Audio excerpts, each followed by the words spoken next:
શ્વેત ક્રાંતિના પ્રણેતાઓ સંકલિત અમૂલ ડેરીના સ્થાપક ત્રિભુવનદાસ પટેલ સ્વપ્નદ્રષ્ટા હતા તો આણંદને અને સમગ્ર ગુજરાતને અમૂલ બ્રાન્ડ સ્વરૂપે વિશ્વના નકશા ઉપર પ્રસ્થાપિત કરનાર સ્વપ્નશિલ્પી હતા ડૉક્ટર વર્ગીસ કુરિયન.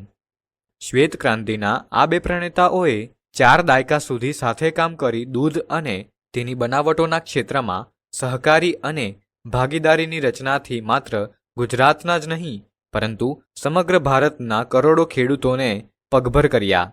ખાસ કરીને મહિલાઓને સંગઠિત કરીને તેમણે અમૂલના પાયા દ્રઢ કર્યા. દૂધ ઉત્પાદન અને વેચાણના સહકારી માળખાનું નિર્માણ ત્રિભુવનદાસ પટેલે કર્યું તો ડૉક્ટર કુરિયને તેને કાર્યાન્વિત કરીને દેશ સમક્ષ એક ઉદાહરણ રજૂ કર્યું. ત્રિભુવનદાસ અને ડૉક્ટર કુરિયનની પ્રતિભાના અનેક અંશો જેવા કે કાર્યદક્ષતા, સંગઠન ક્ષમતા, સેવાપરાયણતા, સંવેદનશીલતા માર્મિક પ્રસંગો દ્વારા ઉપસી આવે છે. આ ચરિત્ર સૌ કોઈ માટે પ્રેરણારૂપ છે. નંબર 1. ત્રિભુવનદાસ પટેલ. દર શનિવારે સવારની શાળા હોય. સૌ ભાઈબંધો તળાવ પાસેના હનુમાનજીના મંદિરે ભેગા થઈએ. કિશોરાવસ્થામાં સહજ મોજ મજા કરવી અને આનંદ મસ્તીમાં દિવસો પસાર કરવાનું ધ્યેય હોય. ભેગા મળી ક્યારેય રેવડી ખાતા કે ચવાણું ઝાપટતા. પરંતુ એક વખત નક્કી કર્યું કે બધા મિત્રોએ વારાફરતી ઓછામાં ઓછું એક વાર તો કોઈ એક વિષય પર કશુંક લખવું અને બધાની વચ્ચે વાંચવું. એ પ્રમાણે મારો વારો આવ્યો. શું કરવું તે અંગે મનમાં મૂંઝવણ ચાલતી હતી. મારા કાકાના દીકરા પાસેથી તે અરસામાં એક ચોપડી લાવેલો. તેમાં સહકાર વિષય પર કંઈક લખાણ હતું. તે વાંચવામાં આવ્યું. તેના આધારે સહકાર વિશે એક નિબંધ લખીને તૈયાર કર્યો અને સૌ મિત્રોની હાજરીમાં મેં વાંચેલો. બધા મિત્રોને એ વિચાર ખૂબ ગમેલો.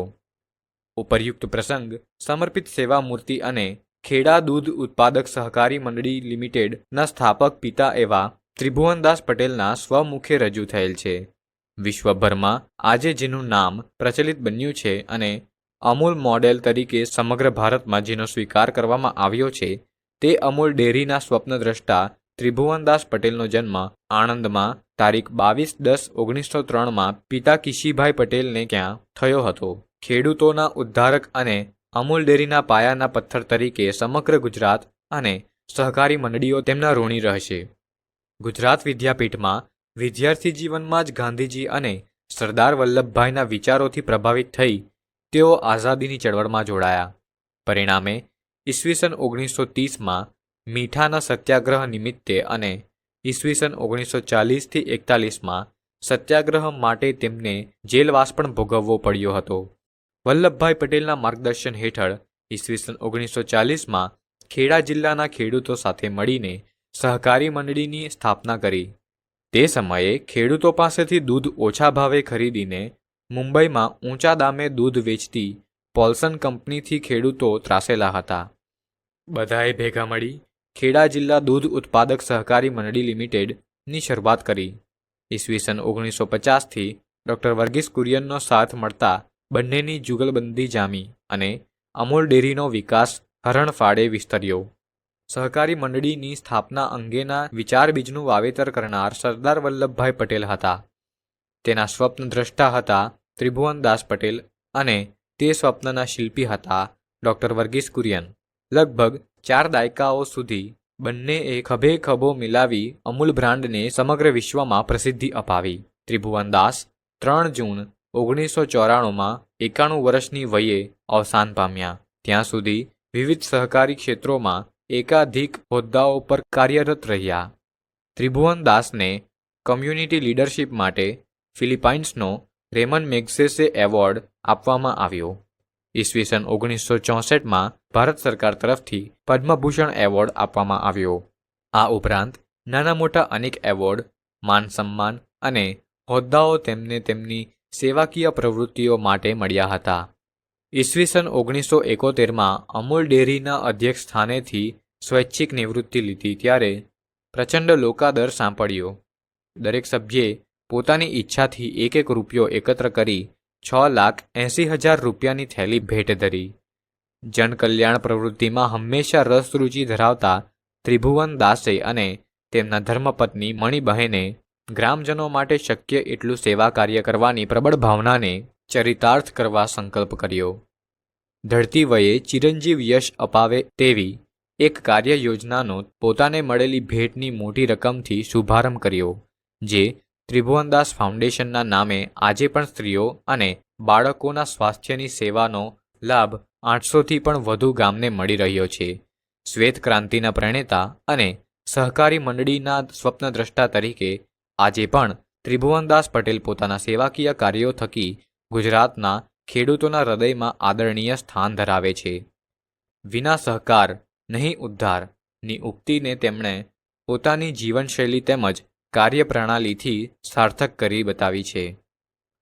ડૉક્ટર વર્ગીસ કુરિયન ઇજનેરીનો અભ્યાસ પૂર્ણ કર્યા પછી ઈસવીસન 1944માં Tata iron and steel company ટિસ્કોમાં એપ્રેન્ટિસ તરીકે યુવાનની પસંદગી થઈ. તે યુવાનના મામા જ્હોન મથાઈ ટાટા ઇન્ડસ્ટ્રીઝના ડાયરેક્ટર હોવાથી તે 1-2 વખત જમશેદપુર આવ્યા ત્યારે આ યુવાનને મળ્યા. યુવાન ઇજનેરને તે ન ગમ્યું. બધાએ ખૂબ ના પાડી, છતાં તેમણે સામેથી નોકરી છોડી દીધી. કારણ આપતા તેમણે કહ્યું, હવે હું અહીં કુરિયન નથી રહ્યો. હું માત્ર ઉપરી અમલદારનો ભાણેજ જ રહ્યો છું, જે મને મંજૂર નથી. આવો અડગ આત્મવિશ્વાસ અને ખુદદારી ધરાવનાર હતા વર્ગીસ કુરિયન. ગુજરાત રાજ્યમાં આવેલા આણંદ નગરને અમૂલ ડેરી દ્વારા મિલ્ક સિટીની ઓળખ અપાવનાર વર્ગીસનો જન્મ સિરિયન ખ્રિસ્તી પરિવારમાં તારીખ 26/10/1921ના રોજ કેરલાના કેલિકટ ગામે થયો હતો. તેમના પિતા પુથેન પરક્કલ કુરિયન સિવિલ સર્જન હતા. વર્ગીસના માતાને શિક્ષણ અને સંગીતમાં વિશેષ રસ હતો. તેઓ પિયાનો પરથી અદ્ભુત સંગીતના સૂરો વહાવી શકતા. 4 ભાઈ બહેનોમાં વર્ગીસ ત્રીજું સંતાન હતા. તેમનું શાલેય શિક્ષણ ગામમાં પૂર્ણ કરી મદ્રાસ, હવે ચેન્નઈની લોયાલા કોલેજમાંથી ભૌતિકશાસ્ત્ર વિષયમાં તેમણે BScની પદવી પ્રાપ્ત કરી. ત્યારબાદ ગ્વિન્ડી કોલેજ ઓફ એન્જિનિયરિંગ મદ્રાસમાંથી ઇજનેરની પદવી પ્રાપ્ત કરી. કોલેજમાં પ્રવેશ સમયે માત્ર 14 વર્ષની ઉંમર હતી. વર્ગના સૌથી નાની વયના વિદ્યાર્થી હોવાથી તેમને ભાગે હંમેશા એકલા જ બધો સંઘર્ષ કરવાનો આવ્યો. પરિણામે જિંદગીના પ્રથમ સોપાનોથી જ વર્ગીસ સ્વાવલંબનના આગ્રહી બન્યા. વર્ગીસને ધાતુશાસ્ત્ર અને ન્યુક્લિયર ફિઝિક્સમાં અનુસ્નાતક થવાની ઈચ્છા હતી. તેથી બ્રિટિશ સરકાર દ્વારા ચાલતી શિષ્યવૃત્તિ મેળવી અમેરિકા અભ્યાસ માટે જવાનું ફોર્મ ભર્યું, જેમાં તેમની ડેરી એન્જિનિયરિંગના વિષયમાં પસંદગી થઈ. તે માટેની પૂર્વશરત સ્વરૂપે તેમણે ઇમ્પિરિયલ ડેરી રિસર્ચ ઇન્સ્ટિટ્યૂટ નામની સંસ્થામાં બેંગ્લોર 8 માસની તાલીમ લેવા જવું પડ્યું. ત્યાં તેમને પ્રથમ વખત ડેરી પ્રવૃત્તિના મૂળભૂત સિદ્ધાંતો સમજવાનો મોકો મળ્યો. ઈસવીસન 1946માં મિશિગન સ્ટેટ યુનિવર્સિટી અમેરિકામાં અભ્યાસ માટે ગયા ત્યારે સ્કોલરશિપ આપનાર સરકારના સંતોષ ખાતર ડેરી એન્જિનિયરિંગના કેટલાક અભ્યાસક્રમો તેમણે પૂર્ણ કર્યા. પરંતુ અનુસ્નાતકની પદવી તો તેમણે ધાતુશાસ્ત્ર અને ન્યુક્લિયર ફિઝિક્સના વિષયોમાં ડિસ્ટિંક્શન સાથે પાસ કરી ઈસવીસન 1948માં ભારત પરત આવ્યા. તારીખ 13/5/1949ને શુક્રવારે ભારત સરકારના આદેશથી કુરિયને આણંદમાં પ્રથમવાર પગ મૂક્યો. મકાન ભાડે ન મળતા ડેરીની બાજુમાં આવેલું જૂનું ગેરેજ ભાડે રાખી ત્યાં રહેવાનું શરૂ કર્યું. સરકાર દ્વારા મળેલી અને ઓછી પસંદ એવી આ નોકરીમાં 8 માસ થયા હોવા છતાં ખાસ ઉત્સાહ નહોતો. વર્ગીસને એક દિવસ વિચાર આવ્યો, હું અહીં કંઈ કરતો નથી, મારે કંઈક કરવું તો જોઈએ જ. આવો વિચાર જેનામાં દેશ માટે પ્રીતિ હોય તેને જ આવે. આવું આત્મદર્શન કરી શકે તે જ સિદ્ધિના સોપાનો સર કરી શકે. કુરિયનના આણંદમાં આગમન પહેલાં Kheda district milk producers union limited નામની સંસ્થા સહકારી ક્ષેત્રે પાપા પગલી પાડી રહી હતી. જેમના નેતૃત્વમાં આ સંસ્થા કાર્યરત હતી તેવા ત્રિભુવનદાસ પટેલ સાથે કુરિયનની મુલાકાત થઈ. પરિચય ગાઢ બનતા વર્ગીસ તેમની નિઃસ્વાર્થ સેવા, પરોપકારની ભાવના અને મનની મક્કમતાથી પ્રભાવિત થયા. મનોમન ત્રિભુવનદાસને પોતાના ગુરુ અને માર્ગદર્શક તરીકે સ્વીકાર્યા. તેમની સાથે કામ કરવાનું શરૂ કર્યું. ખેડૂતોએ પોતાના ઢોરના દૂધ વેચાણમાં અન્ય વેપારીઓ કે દલાલો પર નિર્ભર ન રહેતા સહકારી પદ્ધતિ અપનાવી. કુરિયનના સહકારથી આ પ્રવૃત્તિને વેગ મળ્યો. આણંદ અમૂલ ડેરીની પ્રગતિ જોઈને સરકારના સહકારથી કુરિયને આણંદ મોડેલ મુજબ માત્ર ગુજરાતમાં જ નહીં, ભારતના ઘણા બધા રાજ્યોમાં દૂધ એકત્રીકરણની યોજના ઓપરેશન ફ્લડ સ્વરૂપે શરૂ કરી. ઓપરેશન ફ્લડના શિલ્પી તરીકે વર્ગીસ કુરિયનને ડેરી ક્ષેત્રે ભારતને સૌથી વધુ દૂધ ઉત્પાદન કરતા દેશ તરીકે વિશ્વમાં પ્રસ્થાપિત કર્યો. પશ્ચિમના દેશોમાં પશુપાલન ક્ષેત્રે ગાયોની સંખ્યા વધુ હોવાથી ગાયના દૂધમાંથી જ ગુણવત્તાયુક્ત દૂધનો પાવડર બની શકે તેવી માન્યતા હતી. ભારતમાં ભેંસોની સંખ્યા સવિશેષ હોવાથી કુરિયને ભેંસના દૂધમાંથી પણ ગુણવત્તાયુક્ત દૂધનો પાવડર બની શકે તેવા સંકલ્પથી પાવડર બનાવવાનું એકમ શરૂ કર્યું અને તેમાં ખૂબ ઓછા સમયમાં સફળતા પણ મેળવી. વર્ગીસે ભારતના ખેડૂતોનું સશક્તિકરણ અને સંગઠન ડેરી ઉદ્યોગની સહકારી મંડળી મારફતે કર્યું. ભારતની દૂધ સહકારી ચળવળના તેઓ સ્થાપક અને સંચાલક બન્યા. આણંદમાં ખેડા જિલ્લા સહકારી દૂધ ઉત્પાદક મંડળી, જે અમૂલના નામે વિશ્વવિખ્યાત છે, તેની રચના કરી વેગવંતી બનાવી.